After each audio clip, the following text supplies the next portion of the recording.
Reed Davis, welcome to the Biohacking Secrets Show. Hey, thanks, Anthony. It's been great talking with you.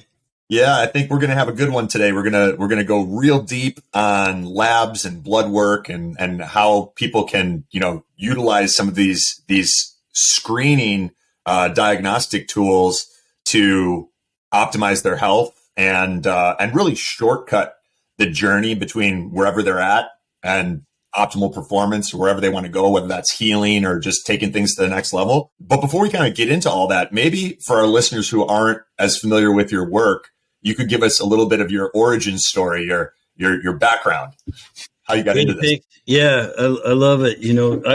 I was in the 90s riding around on my motorcycle doing conservation. I was an environmental paralegal, so saving the planet, man. Air, birds, water, trees, bees, and stopping the frackers. Really enjoying myself. I wasn't a quote unquote tree hugger, but a conservationist, and I was noticing dead stuff, and I started wondering about people. Mm-hmm. Like, what's going on? What's this environment doing to us? You see enough dead seals and birds and stuff, and you start to think about that. And including me, and I was in really good shape, good health, but I didn't want anything sneaking up on me. I was getting older back then, and still am. All of us are as young as we'll ever be right now. yeah, that's it. So I was really interested in living a long and healthy life, anti-aging and things. I was in pretty good shape, and noticing what's going on in the environment made me start thinking about it. So, and I actually ended up changing jobs. I went to work at a wellness center in Southern California where everybody coming in seemed to be on the same track, except they did have health problems. So, but they wanted alternatives. We're an alternative wellness center. And I went to work there really very quickly, moved up and was the health director and the case manager and things. The owner, this was an amazing opportunity. She said, hey, I'm just about to go start my diplomat in nutrition program. She was a physician getting a diplomat. And she said, if you can come with me, you can attend all the classes. You'll get your nutritional therapy certificate. And all you have to do is my homework. We have to do my homework too. And then it'll be a good deal. That sounds like a fair deal. Good deal or not, but it was, the amazing thing is she said I could work with her patients in between my classes. Now, that's what inspired me the most. And when I sat down with these people, this happened really early on, Anthony, they were all like frustrated. They're all desperately searching. They'd all been to 6, 8, or 10 different practitioners and weren't better yet. Mm-hmm. And I ended up calling that the cycle of trial and error. But one day I was just out riding my bike, and I got the beautiful scenery. I'm riding out in the desert and the mountains like I always do. And I started thinking about the people back at the office. The wind's blowing through where my hair is supposed to be.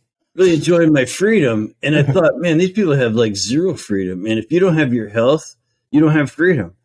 And I got kind of pissed. I was going like, why would these people let their health, the control over their health into someone else's hands? Let that go. Like I just thought it was a ripoff. So I was back at the office, and telling these people, look, you need to take control.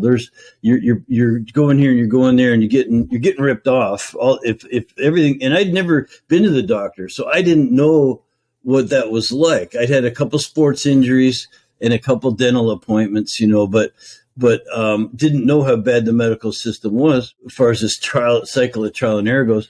So I said, naive as it sounds now, I'm going to be the last person you need to see. I don't know how, but we're going to stop this BS, Heck yeah, man. One thing to the next. And I spent the next, 22 years later, I'm still devoted to finding out the underlying causes and conditions and what people can do on their own to take control of their health. And what it meant back then was I started running lab work. My kind of claim to fame is that I just ran more labs than anybody. I wasn't a physician, so I couldn't diagnose or treat, but I could figure out what was wrong. What are the healing opportunities? And I had some great mentors, some doctors who were running these alternative labs back then. This is not what your doctor runs. All these people have been a physician. A lot of them have been told nothing's wrong with you. And you know what I'm talking about. Your blood work looks normal. What does that mean? It's all in your head? Which we knew that was baloney too. They knew something was wrong. I figured just basically gaslighting the patient. Well, just oh man, I got stories after stories of frustration in some of these folks. I could tell you a couple, but it just led to me running thousands of labs on thousands of people, and for 10 years I did that. And I was a really good recruiter. I built the business up to a huge business, and this wellness center got well known for getting good results because I was developing a system of investigation. Like, I don't care what your doctor says. We're going to look at this, this, this, this, and this. And that's a system we call the hidden stressors and dysfunctions, HIDDEN, hormone, immune, digestion, detoxification, energy production, and nervous system. I figured no matter who you are, what your problem is, what your history is, if we could look at those things and identify what the healing opportunities are and put you in the driver's seat, as far as mostly you lived yourself into these problems, you can live yourself out of these problems. In other words, the power lies in the people. And we got amazing results. Just started giving them the things to do that were getting them those results. And those things to do, there's another acronym. It's DRESS. So you look at the hidden stressors and dysfunctions, it's just data analysis. It's not medical diagnosis, just a data analysis. Hey, here's where you can improve. And here's the things. DRESS stands for diet, rest, exercise, stress reduction, and supplementation. That covers everything that a person can do. And we can talk about anything among all those things you want. HIDDEN took me 10 years to develop that, and we've been perfecting it for the last 14 years. So it's been a long time of figuring out a system that works. And obviously now I just teach it. I don't really take on clients much. Still help my mom. She's 91. She's doing great. My mom's 91. She's been living this for 10 years. She is on her 6th book. She's a poetry writer. She goes around from like old folks home to old folks home, doing her poetry, her little song and dance thing like that. She sings in the choir still at 91. It's amazing. So, that's incredible. Yeah, she's one of thousands, who've been helped, because I started teaching in 2008, just realizing that, hey, I can only help so many people myself. Totally. And then all my labs and suppliers were wondering, who the hell are you and how do you do this much business? Mm-hmm. And they said, you just got to be teaching, Reed. You got to be teaching. So now we've deputized 3,000 people to do the work. Heck yeah, brother. I'm already impressed and fired up to kind of dig in a little bit. Can we just recap real quick? Hidden, that acronym. You said hormones, immune. Yeah. And it started with most of the women coming in the office, or most of the patients were women. And they were 40, 50, they were working. They had older kids. They had their own checkbooks, they could just pay for what they wanted themselves. They would, didn't have to go check too much. They were able to afford the labs. They paid for the labs. They paid for my time. And we figured things out, mostly women. So hormones were huge. Mm-hmm. And then, of course, that wasn't all they needed. Well, what about their immune system and digestion and detoxification? So HIDD, hormone, immune, digestion, detoxification. And I worked there for a few years. I finally figured out the diet, how to customize a diet for each person. Mm-hmm. And that's where the energy production, the E and the N, comes from energy production and nervous system balance, balancing out the autonomic nervous system. That was the icing on the cake. And then I would say the rest is history, but the history isn't complete. We haven't written it all yet. We haven't paved the entire planet. No, this is huge because, you've helped pave the way for the next generation of people that are willing to be in the trenches and help folks. And like a lot of what we do with our clients is very similar. I'm not a doctor. I don't play one on the internet. But like you said, if you know what labs to get, if you can get the right diagnostic tools, you're looking at data points. Any two intelligent people putting their heads together can then identify, all right, so here's the primary offender. Here are some of the other things that are throwing off your physical and mental performance, maybe putting the body out of homeostasis. And then you have protocols that you can apply in a personalized fashion to bring that individual back into balance. And then when you tell stories like about your mom, right? Like that's what people want. People want to live a long and vibrant life. And like this whole idea that we get old and then we're relegated to wheelchairs and pain and sleep issues and cognitive decline. It's like, it's scary for a lot of people, but it's also an option. And the other option is get your stuff dialed in, take control of your health, work with people that can help you shine a light on what is slowing you down and maybe interfering with your capacity to live, not just a long time, but have like that health span that accompanies it. Yeah. And then just constantly optimize, bring your body back into balance. I love that. I love what you said about the health span versus lifespan. It's quality. Quantity matters. Quantity of years matters. But quality, I think, matters more to most people. I read a book 20 years ago called The 120-Year Diet by Roy Wolford. Roy Wolford was with UCLA, and he's a medical doctor teaching nutrition, basically. But he was the physician, the nutritionist for the biosphere experiments around the turn of the century. And so his job was to keep people alive basically in a test tube almost. Anyway, he said you can live to be 120. That's it. You had the perfect diet, perfect exercise, perfect everything. The human should live to be 120. Now, a lot of people say, I wouldn't want to, but it's nice knowing you could. But here's the thing. People, get up to about 50 and they start going downhill and then they die at 80. The maximum lifespan isn't even 80 years old. Yeah. But it is around, 75 to 78. And people think, well, that's great because it used to be only be 40. Longevity was like, oh, if you lived to be 45 or 50, you were lucky. Mm-hmm. But there was old people back. I mean, Da Vinci didn't die until he was about 86, and Leonardo da Vinci, right? And then Copernicus lived to be like 90 or something. So there was old people back then too. The reason the average age was so low was disease and accidents and work injuries. I mean, you worked yourself to death back then. And then you have the average that gets pulled down from infant mortality, death during childbirth and that sort of thing, like was way higher. So like that throws the averages off, and the averages don't tell the whole story. Exactly. If you had 6 kids, you'd be lucky if half of them made adulthood, back then. Right. So we're just now starting to live to where we're supposed to. 75. We're supposed to, So it isn't modern medicine that's done all these miracles, in my opinion. But I got to tell you about this lady. What let me know I was on the right track very early on, Anthony. Like 20 years ago, a lady comes in the office. Now, we were wellness. We were chiropractic and acupuncture, nutrition, and some modalities and things like that. She was getting chiropractic. She was on about her 10th visit. And I always walked her back to the treatment room. And I could just tell she was down. And I said, what's going on? Hey, it's just this weight. I'm 40 pounds overweight, and it's killing me. I'm so frustrated. Mm-hmm. And happy me, like, well, what are we going to do about it? She was mad. There's nothing I could do about it. I'm on this medication for the hives, and I've been on it for 2 years, and I've gained 40 pounds.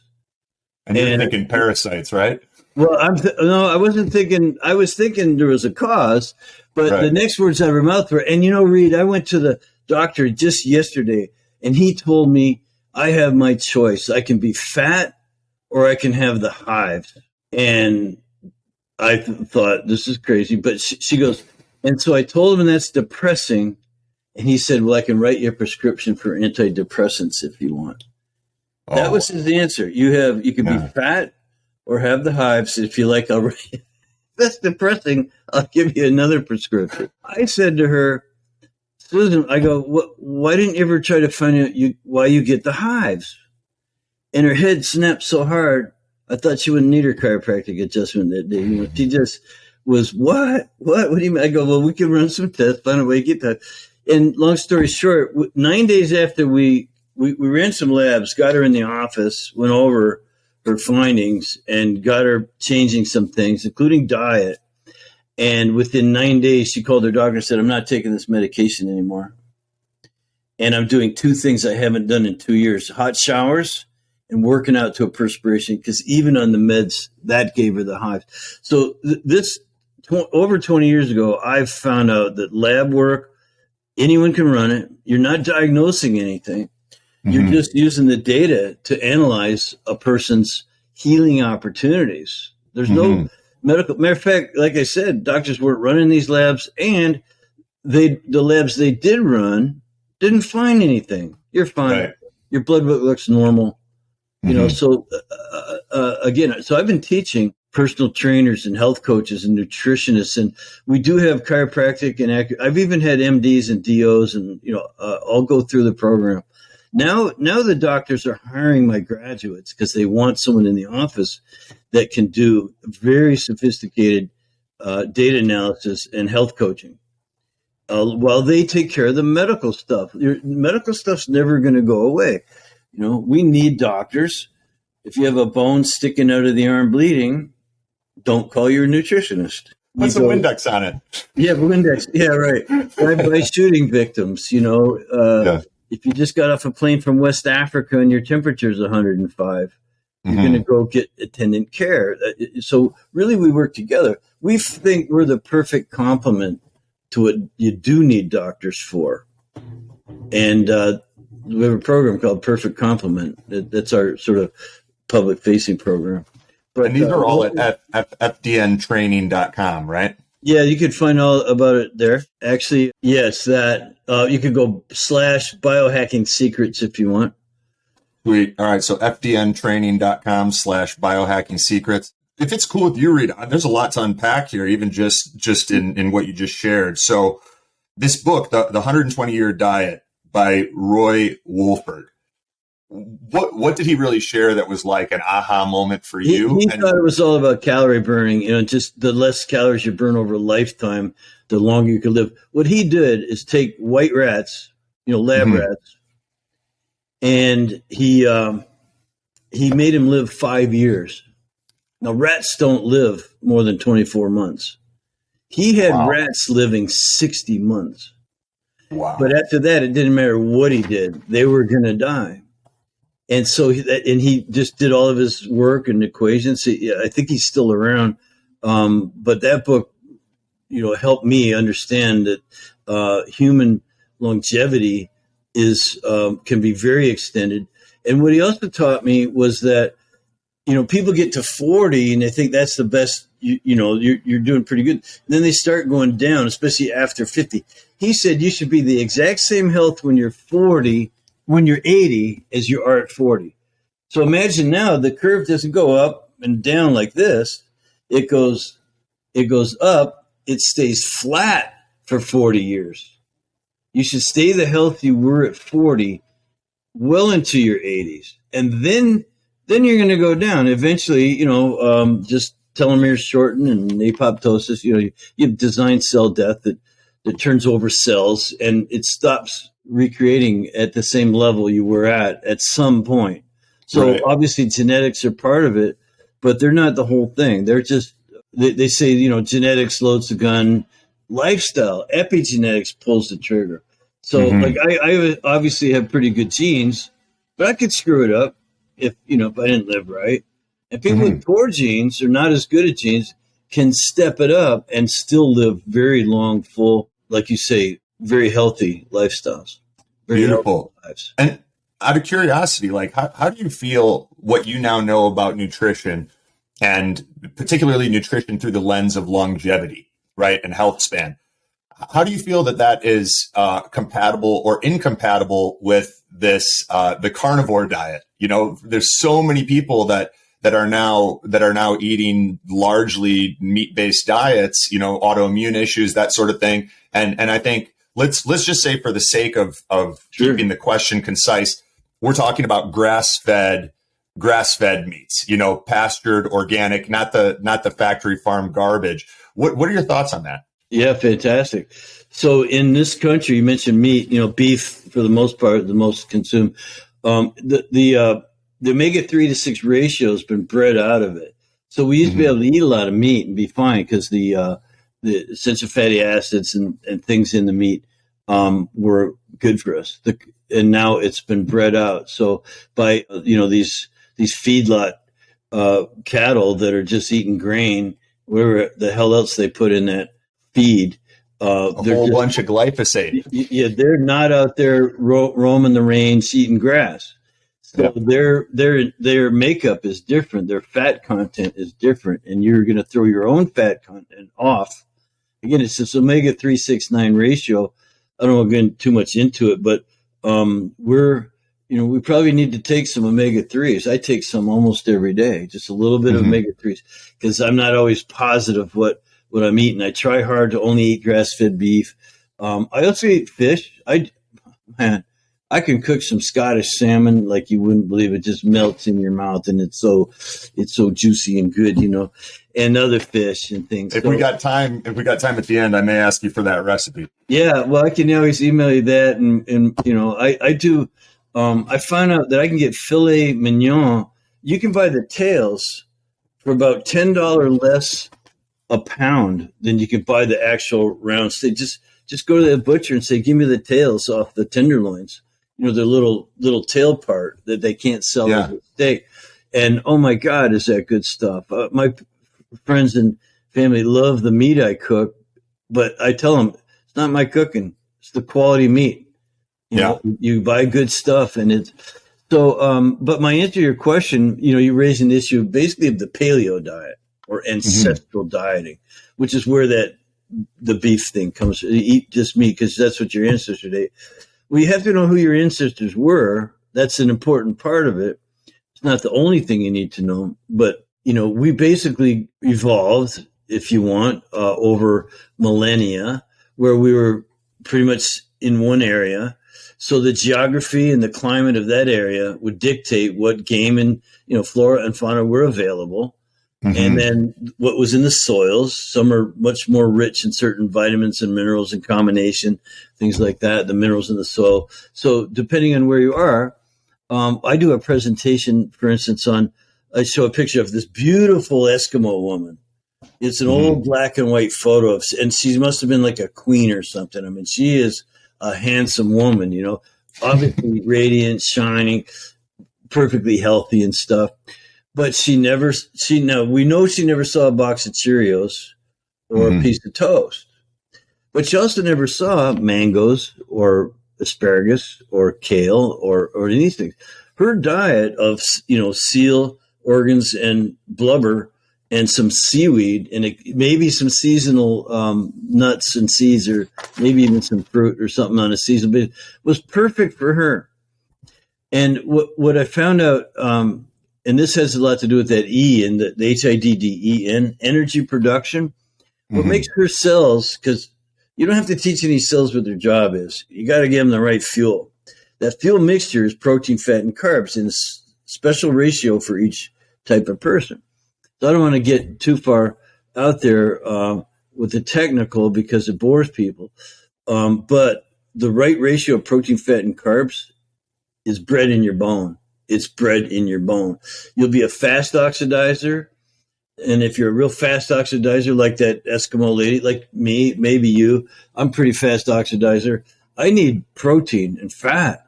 As a matter of fact, it fuels me great. I always feel better after that kind of a meal. My energy's good. My satiation is complete. I don't crave anything. And I absolutely have a sense of well-being. Food should make you feel good. You should be happy. You should never be grumpy without a good reason. And so, if your food's the right fuel mixture by that criteria, you're born that way. There are other people. So you forget the Eskimo. Let's take the Quechuan Indians of South America up in the Andes. They eat mostly corn and potatoes. They have 400 varieties of potatoes. Some big, some small, some red, some brown, some yellow, whatever. They actually consider it their medicine. So the medicine woman in a Quechuan Indian village would know which potatoes you should eat for which condition you have, things like that. Wow. But they're what they call slow oxidizers. So they can burn the carbohydrates and obviously the starches and these other things. So they don't do a lot of protein especially relative to like the Cree Indian of Canada. They just eat fish. When they eat something besides fish and maybe some elk, some caribou, things like steaks and organs and things like that, they all get diabetes. Every one of them. I know that because my cousin's a priest up there. I think he got banished to the North Woods. He must have been a bad priest. But he had 2 Cree Indian villages that were his parishes. He did weddings and funerals, a lot of suicide. And one day I asked him, I said, this is 20 years ago. I said, hey, Chris Davis, his name. I said, what do they do for a medicine man up there? And he goes, well, I'm their medicine man. I'm their priest. I go, no, when they're sick, like if they get a cold. He goes, oh, man, they're all at the government clinic all the time because they all have diabetes. They're all grossly obese and overweight. And I'm trying to figure out why. He goes, they quit hunting, they quit fishing 20 years ago, 30 years ago.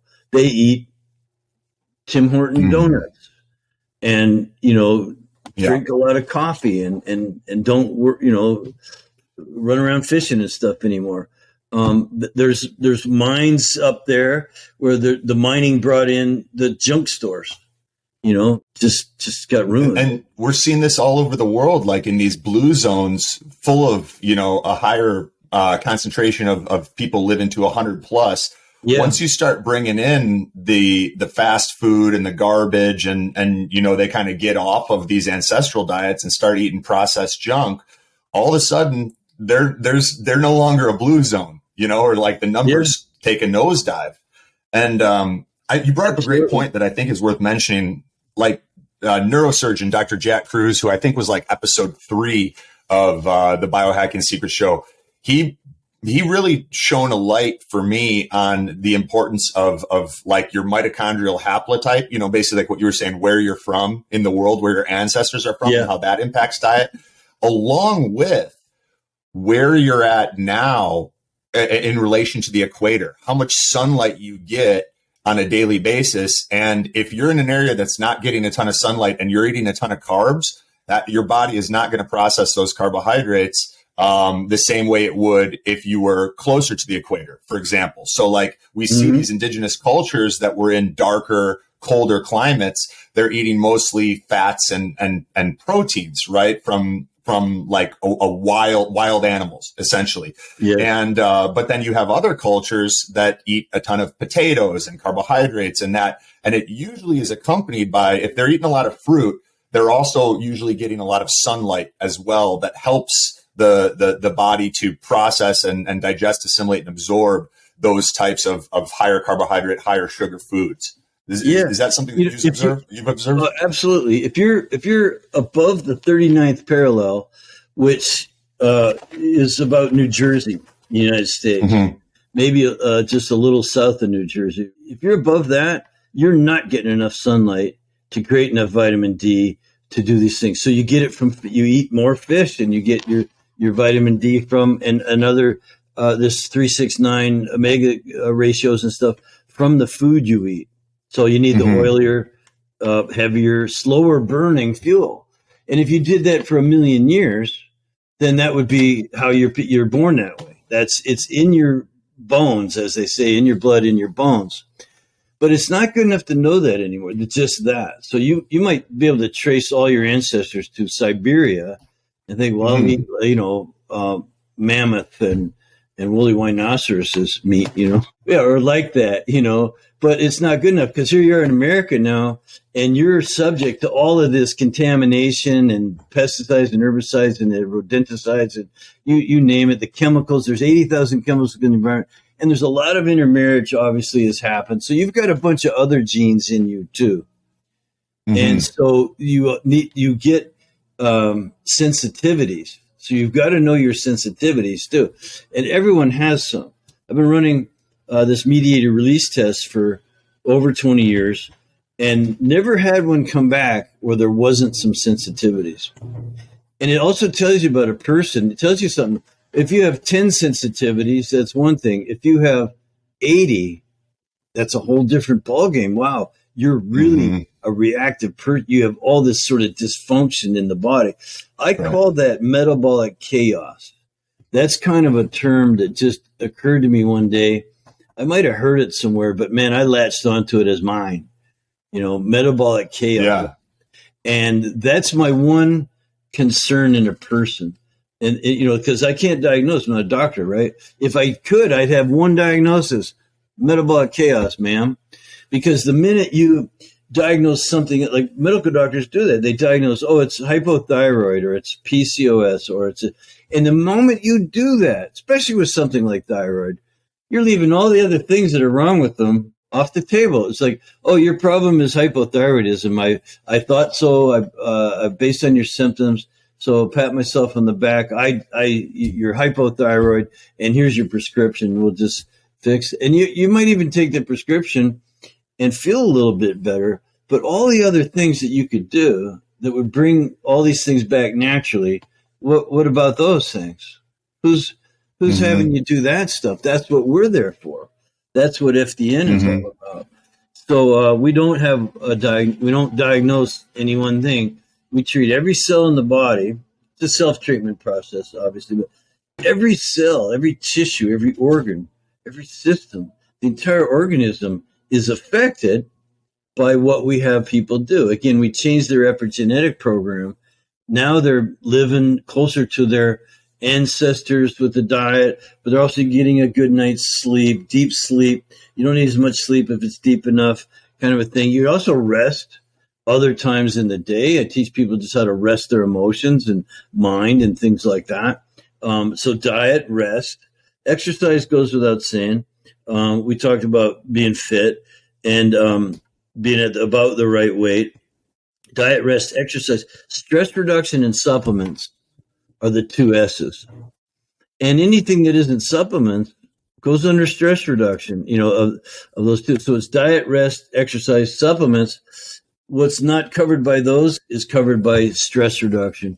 As a matter of fact, exercise reduces stress. The right diet reduces stress. Good sleep reduces stress. Supplements can help reduce stress. So they all work towards reducing stress. And then there's specific things that we can test for. Again, the food sensitivity, the parasites, bacteria, funguses, viruses. You mentioned parasites. I don't automatically jump to that conclusion anymore because I couldn't hit enough home runs doing it that way. Right. You get some grounders where it works a little bit, but to hit a home run, you've got to cover HIDDEN, see what improvements you can make.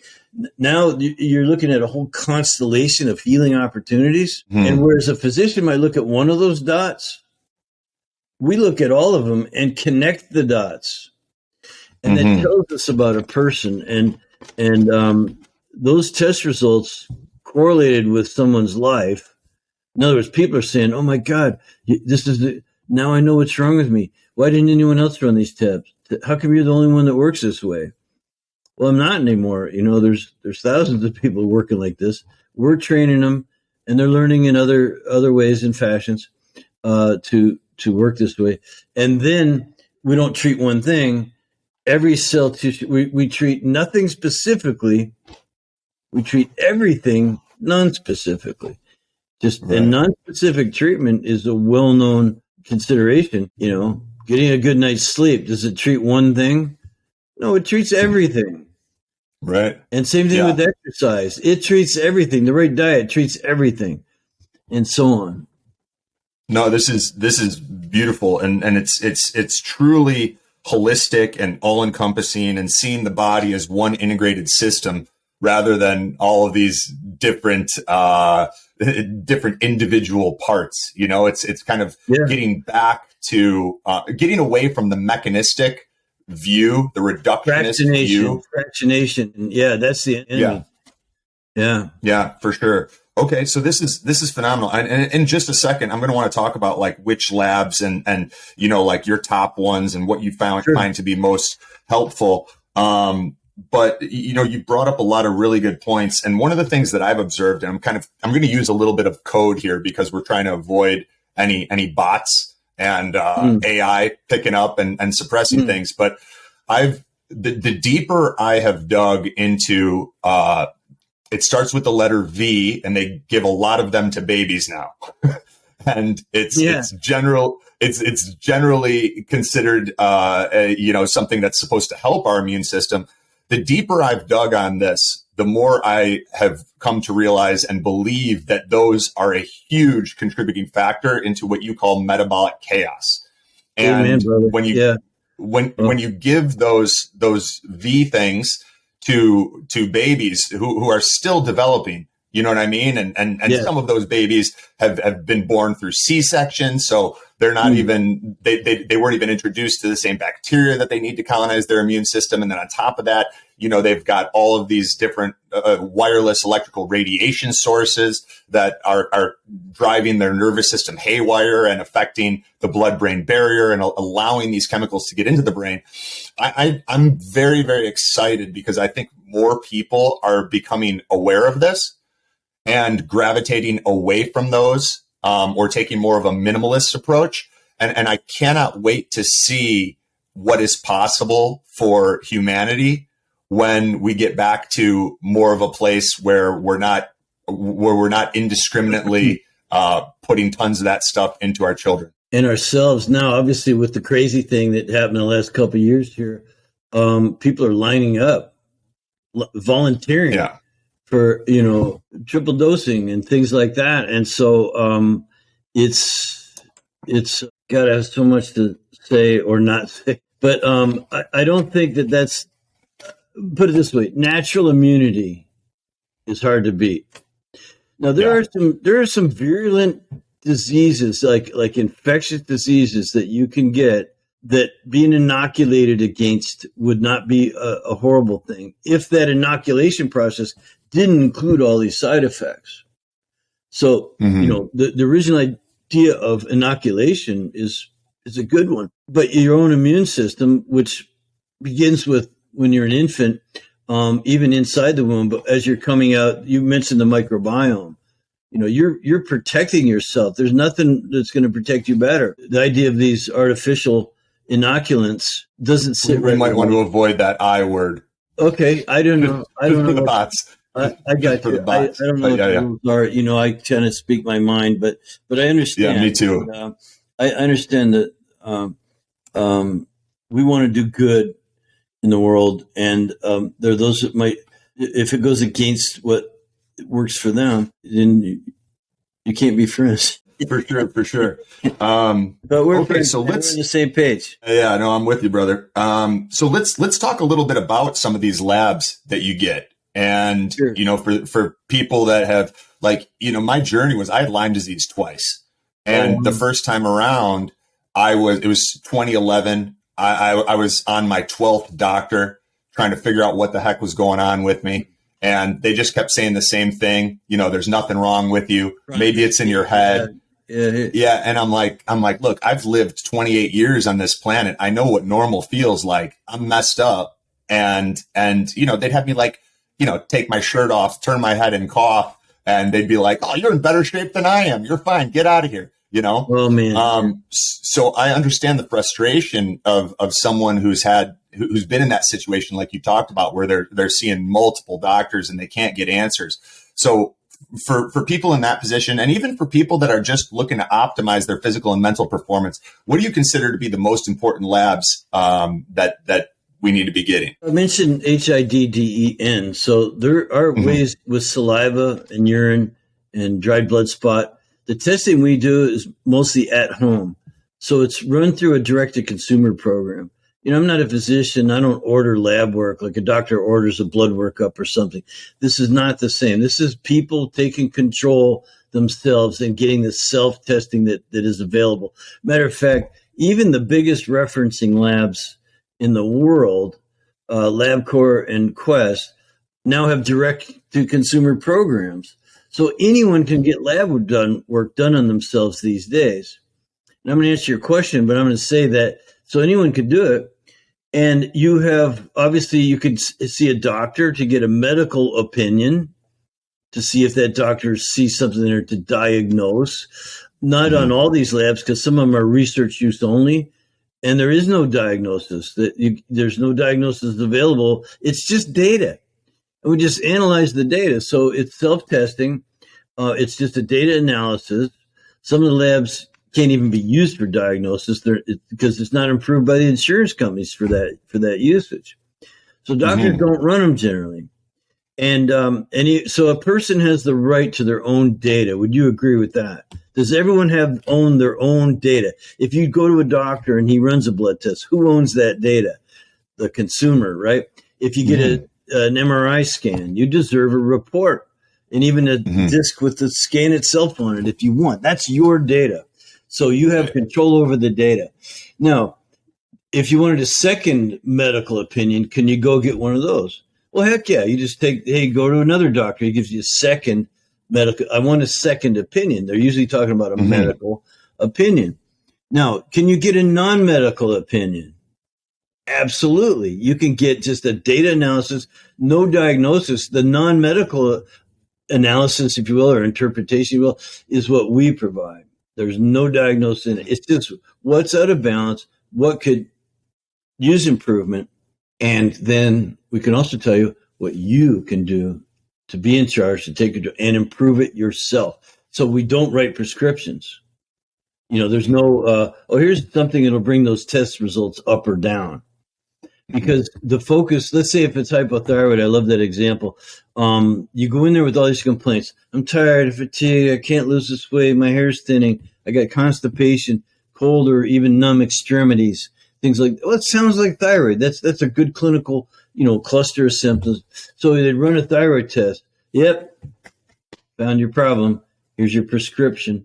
And future visits start focusing not on how the person is what about your complaint? It focuses on the test results, just getting the numbers right. So let's see if we got those numbers right. What you went in there for is forgotten about.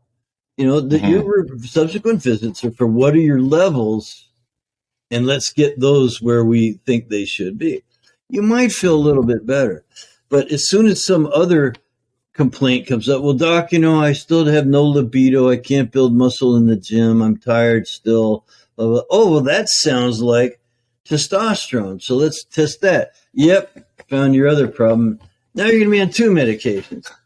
That's how that system works. So we can't use that system. We don't want to use that system. We grant a complete license to diagnosing it. Actually, they have the license.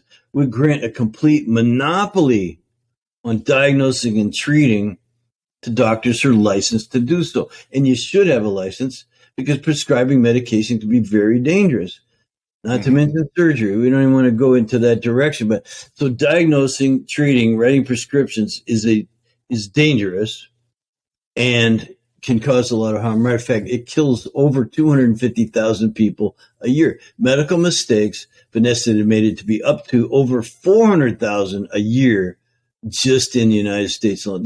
Resulting in death. It's like the third leading cause of death. It's the third leading cause of death. But if you go to the CDC, you won't see it even listed. You'll see heart disease, cancer, diabetes, and so on, right down the list. You will not see it. And yet it is the third. So we grant a complete monopoly to those licensed to do that. Do we want any parts of that system? We want no parts of that system. We want to use our data analysis for what needs improvement. Are your hormones balanced? Cortisol to DHEA ratio, for instance.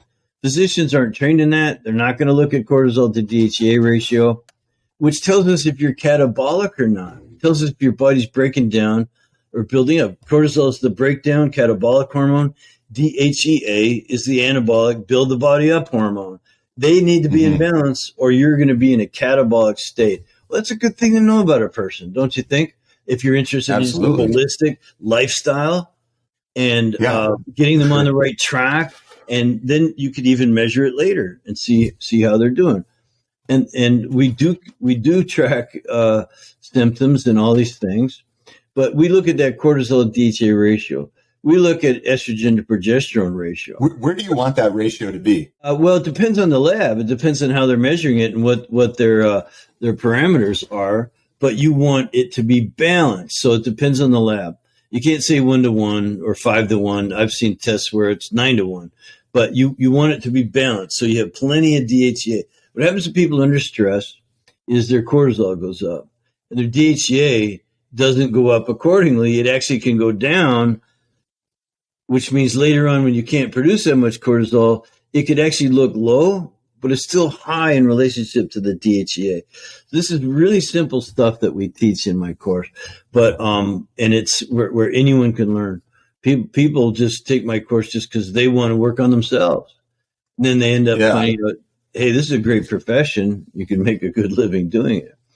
Things like, so we do mostly saliva testing of the hormones, the cortisol, DHA, all the sex hormones, and melatonin.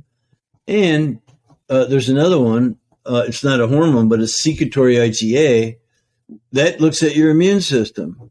You're looking at overreactive, underreactive, chronic immune problems, acute immune problems. And again, we're not looking to label the disease and write a prescription. We're looking to say, hey, your SIG-A is really chronically low here, so you probably don't have a very good mucosal barrier. You've heard that 80% of your immune system's in the gut, right?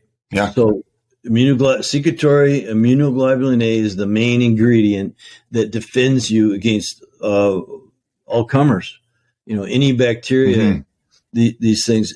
So we find people who have this high cortisol DH ratio have low SIG-A. Low SIG-A causes pro-inflammatory situations, leaky gut. Now you've got antigen penetration. So you've got a clogged liver. You've also got dysbiosis now, so you don't have good digestion, especially of protein. And then it just cascades from there. So all of these dots that I just kind of connected some dots for you. We're not looking at one thing to treat it. Oh, SIG-A is low. Here's some SIG-A. You can't. You can get immunoglobulin shots, but they don't really work. So we don't treat the paper. It's here's how you need to live to restore all of these functions to normal. The hormones, the immune system, digestion, detoxification. People are showing up. I love it. With all of these conditions, and I guess it's selective hearing. Like if you're a gastroenterologist, you hear those symptoms. And if you're a neuroendocrinologist, you hear those. Oh, that's I dealt with that before. Yeah, I know what to do with that. We're going to test the prescription. We don't have selective hearing. We just look at it all as metabolic chaos or contributors to metabolic chaos. And as I dig it. And you gave a great. I get excited. No, I'm sorry. I cut you off. I didn't mean to. My apologies. No, so FDN is a process of identifying obstacles to healing and then creatively overcoming those obstacles. So if it's parasites, bacteria, funguses, viruses, people can go get a prescription, or they can self-treat those with treatments that have been around for thousands of years for the most part. The same thing with the leaky gut and the hypothyroid and all these things have things people can do. And then if we do uncover some true vital void that is downward spiraling, we're happy to refer to a physician. You find some downward spiraling vital void that where the downward spiral is very contracted. Well, then the observations we make, we don't have enough time to capitalize on them. So healing takes time.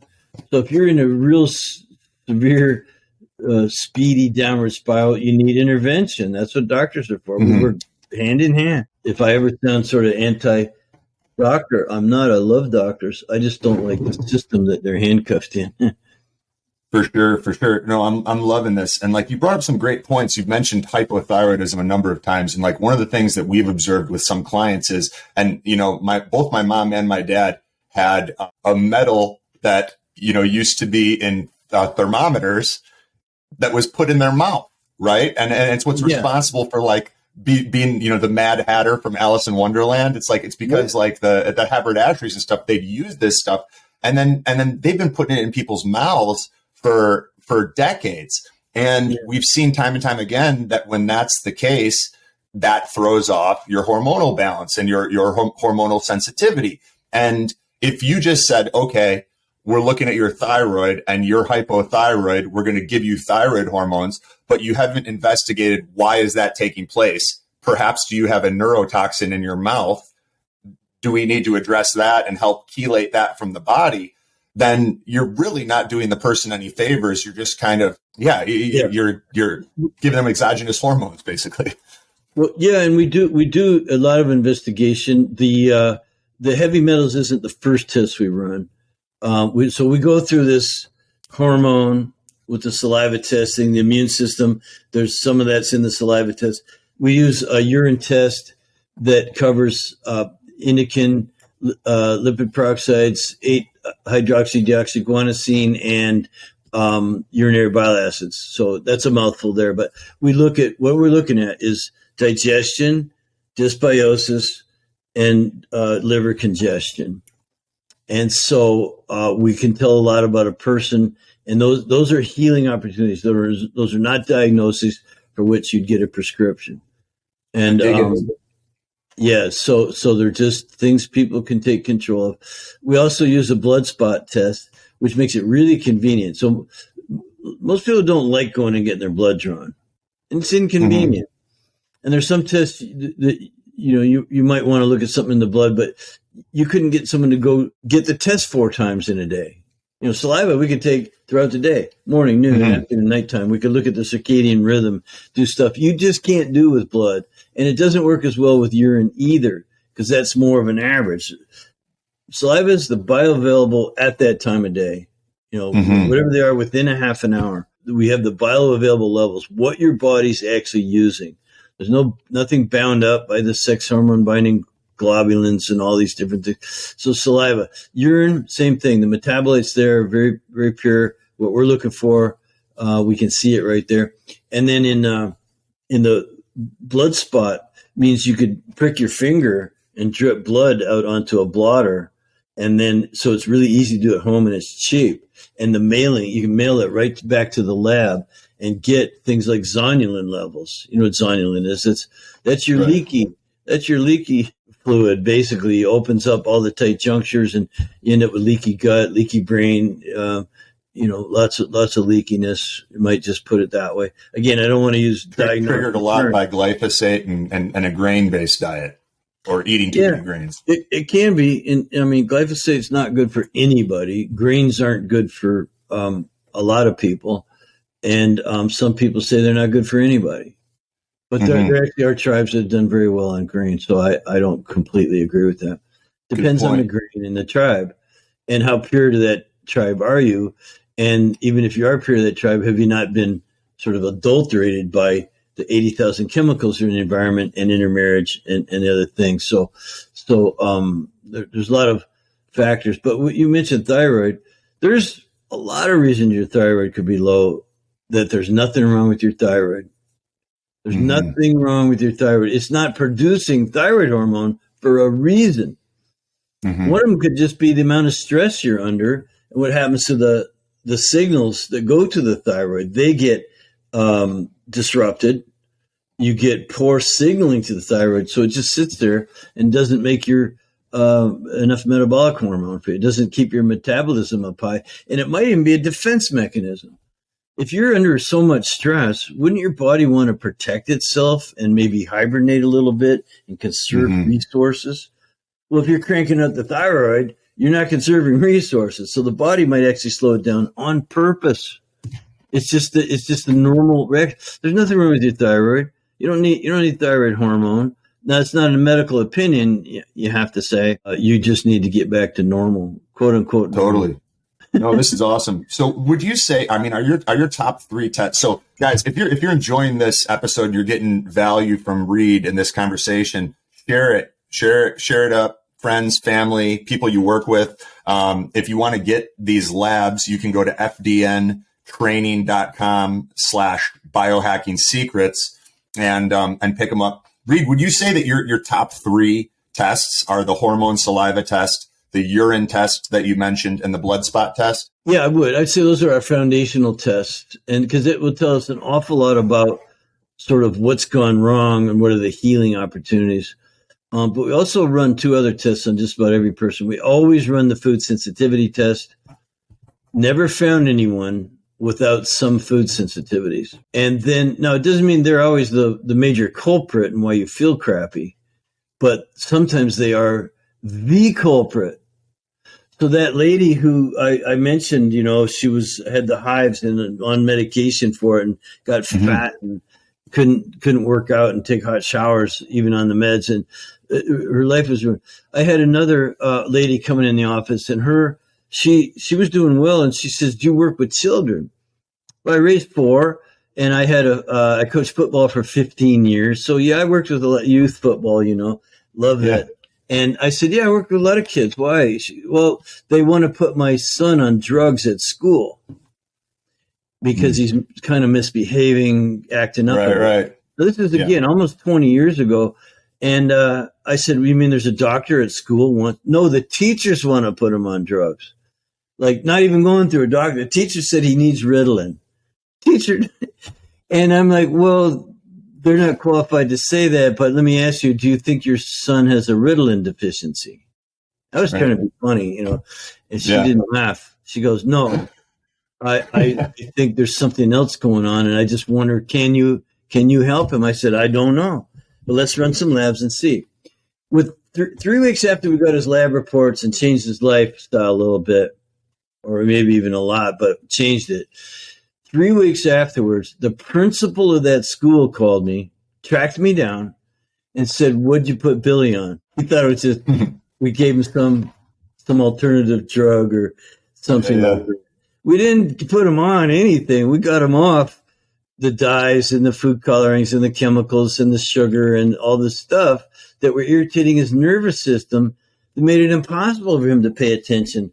And, that encouraged his outbursts and poking at the other kids and things like that. As soon as we got him back to quote unquote normal, healthy, eating and going to bed and some other things, he was fine. There was nothing wrong with that boy. He didn't have a Ritalin deficiency. Right. So just like most people don't have antidepressant deficiencies. Yeah, you have a Prozac deficiency. So I got put on Prozac at 19. I'm all too familiar. I think it's the ultimate biohacking for your audience running the labs. There's lots of other biohacking secrets. I know about the gizmos and the wearables and the things you put your head in and lay down on and put on your chest while you're sleeping, and all that stuff is wonderful. There's a lot of new innovation and experimentation things, and I'm happy to see it. I go to the Biohackers Congress. I've been to 3 or 4 of those, speaking there. But what I speak about is good old-fashioned lab testing. Maybe I shouldn't call it old-fashioned, but it's like biohacking with your own bodily fluids. Totally. And you're in control. The consumer is in control. You run the lab. That's huge. We'll tell you what. Yeah, that's the thing, and we'll tell you what they mean. We'll do a data analysis, no medical diagnosis. Here's what's going on, and actually, here's some suggestions on how you can improve those things. I love it. So you've mentioned 4 out of your top 5 tests. You said you also get the last one would be we do stool testing, and we look at a lot of things there too. You can look obviously at the bugs, all the bacteria, and you can see fungus and parasites and all these things. Some of those are actually pretty virulent. You need to find out, hey, this is not good. Others are just kind of a part of a dysbiosis. They're not necessarily bad, but if there are too many of them compared to the other ones, it's not a good thing. So you look at the microbiome that way. But you can also look at immune markers and digestive markers and things through the stool. So again, we're not using one test for one thing. These tests are well designed. Matter of fact, one of them I designed after 20 years of figuring out. I finally got a lab out of Toronto to run it for me, and we're running on everybody. And so what I'm getting at is that it's looking at the dots and then connecting the dots all together. So you can't get it from one lab. You need to run multiple labs to connect. What's the test that you designed? Well, I was very influential in the the Fluids IQ's new stress and hormone panel. Mm-hmm. So, it's not just the standard circadian rhythm. It's got the sex hormones we want, plus melatonin, plus secretory IgA. And that is a custom panel for sure. No this one is so dope. I know of. Yeah, no, I love the work that you're doing, and thank you for doing it, Reed. Like, this is super innovative, and there's so many people that are health practitioners or you know what I mean, help people with their health, and this is a massive tool for them to be able to utilize to get those data points to empower them to help their clients more effectively and more efficiently. And I know, like, I want to be respectful of your time. And kind of land this plane. If guys, if you want to get these tests, the 5 that we mentioned, the hormone saliva test, the urine test, the blood spot test, the food sensitivity test, the stool testing, go to fdntraining.com/biohacking secrets. Share this episode up. And then Reed, if you're up for it, like, you got like a 2 to 3 minutes rapid fire round, and then we'll kind of close things out. For it. I'm always scared when my interviewers do this, but yeah. All right. I like it. So, first and foremost, any thoughts on deuterium as it relates to accelerated aging, like deuterium levels in water? Is that something that's been on your radar, or not so much? And you can just say pass. Not so much, because I drink only purified water, and I highly recommend purified water only. You shouldn't drink tap water. I have a well. I live way out in the country. There's no water out here, so I'm on a well. I've had my well fully analyzed. And keep track of that. I have 2 5,000-gallon tanks, and I have purifiers in the house. So, what do you use to purify it? I use right now reverse osmosis. Okay, and then do you remineralize after? No, but I do take minerals. I have my formulas that I use, which are based on my metabolic type. So remember, I said everyone's got genetic requirements, and they're bred in your bones. So whatever the soil had in it when you were 50,000 years ago, you need more of that kind of balance of nutrients. So there's ways to figure that out, and I take my 100% dope. What do you eat on a daily basis? Man, it depends on if I try not to eat a lot in the day, but I eat a good meal every night. I make sure I'm a meat and vegetables guy. I don't do starches. I don't do bread. Don't do alcohol very much, very, very occasional, and I feel great. So yeah, I eat according to my metabolic type. So I'm a fast oxidizer, parasympathetic dominant, and I eat in ways to keep that all balanced out. I love it. So I don't eat a lot during the day. Me neither. Yeah, you keep your weight down. You want to keep thin and in good shape. You can't just consume all the time for. No snacking. For sure. I saw something interesting that, cholecalciferol, the main ingredient in a lot of these vitamin D supplements, is also in rat poison. And, and I was curious, what are your thoughts on vitamin D supplementation versus getting your vitamin D from the sun? Again, if you live above the 39th parallel, you're not getting enough from the sun. Fortunately, I live in Southern California, and my wife lives in Cabo San Lucas at the tip of the nice. But yeah, so I go down there all the time. I'm going tomorrow, and I spend a lot of time in sunshine. And but I also eat my fish and foods that contain those things. I'm not taking a supplement right now. The last time I checked was about 2 months ago, and I was in the very high end of the range. So you want to be in the high end of the range, especially with certain little things that have been going around for a couple of years. For sure. What are your workouts like? How do you exercise? Twice a week, I have a trainer come over, and we work out pretty hard for an hour. And then other than that, I live on, 4 acres of very steep terrain with lots of trails around. So I hike, but I do manual labor for 2 hours almost every single day. So I start early. My dad told me early to bed, early to rise, work like hell, and advertise. That's great. But I'm up at work by 4:30, 5 o'clock. I work till noon or 1. I got in my 8 hours. When people are just having lunch, I go outside and play. I have a tractor. I have all kinds of equipment and attachments. I've planted over 2,000 plants on my property. like big Heck yeah, man. cactus and stuff. Like I'm talking monsters. Yeah. So we're building brick walls like with natural stone here on the property. No, this is awesome. Thousands of stone.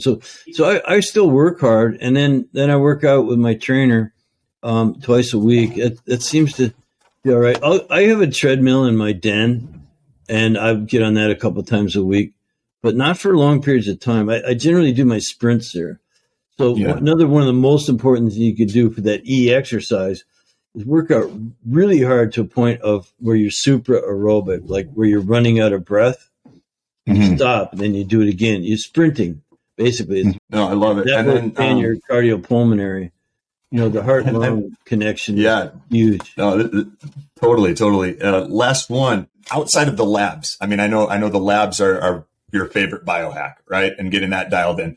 Outside of the labs, what's your favorite biohack or tool that you utilize or recommend to clients? Believe it or not, it's really a simple thing. They're right here in my desk somewhere. I wear the blue blocker glasses a lot. If I am on my computer, like I'll come back to my computer and check email and stuff at nighttime, and but I go to bed at 8:30. But I wear my blue blockers, and they're sitting right on my other table over there. So I think blue blockers are a great hack. Keep the blue light down from TV and all these things. I love it. I can wear them when I'm is out and about. They look pretty cool. Yeah, no, that's great. Do you do anything with like your Wi-Fi? Do you unplug it? Oh man, I got the Wi-Fi? blanket. I got the Wi-Fi blanket. I got the Wi-Fi absorber under my bed. I've got the plug-in things all over the house. So yeah, I think that's huge. And you should turn everything off at nighttime. I don't always do it, but I put these things on my meters. I bought these things that you put next to your meters that scatter the Wi-Fi and the ultra magnetic frequency. Where'd you get those? I bought them from the company. Some lady came out to my house and assessed the whole thing, and she was one of my students. I could look her up. She might be a good guest for you guys to have her come on and talk about electromagnetic frequency.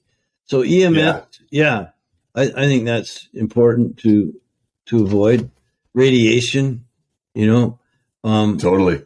Keep some iodine pills around and stuff like that.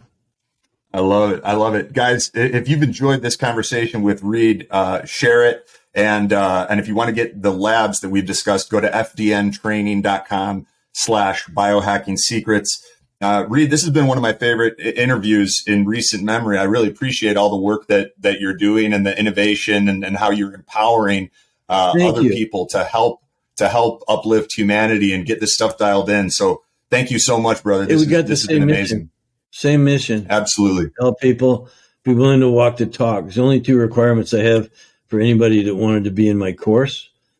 Do you want to help other people? Are you willing to walk the talk? That's it. Yeah, then sign up. I love it. fdntraining.com/biohacking secrets. Reed Davis, you're a warrior. I appreciate you, brother. And thank you so much for your time. Thanks. Takes one to know one, bro.